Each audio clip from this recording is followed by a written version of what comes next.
because I keep receiving many questions on Carlos Baleba, and I'm not surprised that Manchester United decided not to invest money on any other midfielder in the summer transfer window. I'm not surprised because I always told you here in the channel that my feeling is that Manchester United will keep their interest alive in 2026 for Carlos Baleba. They tried for Baleba in the summer transfer window this year. They tried, but from Brighton was a very clear no. They didn't want to sell the player. They didn't even want to indicate a price. So Man United at some point at the beginning of August were talking to Brighton and to the agents of the player. The player was keen on the move. But talking to Brighton, the approach was something like, okay, do you have a number? So we can think how to reach that number to try to get Carlos Baleba. But the answer from Brighton was no number, no price tag, nothing. We want to keep the player. And so it was impossible to proceed for Baleba.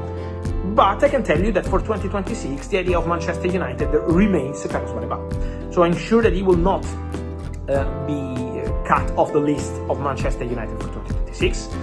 They were very happy with the enthusiasm of the player in opening the doors to Manchester United, even without Champions League football, even without European football. Baleba was very open to joining Man United, and the club really appreciated that. For Ruben Amorim, he is considered the perfect midfielder. I told you several times how Ruben Amorim wants intensity in midfield, and Carlos Baleba is seen as the perfect player for the next step of the project.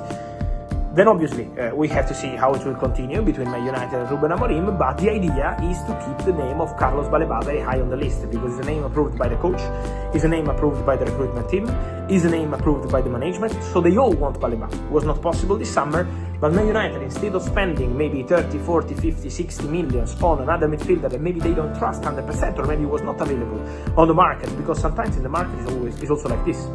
You want to cover a position, but there is no player for that position, and so maybe it's better to save your money and spend in 6 months, in 12 months, or whatever.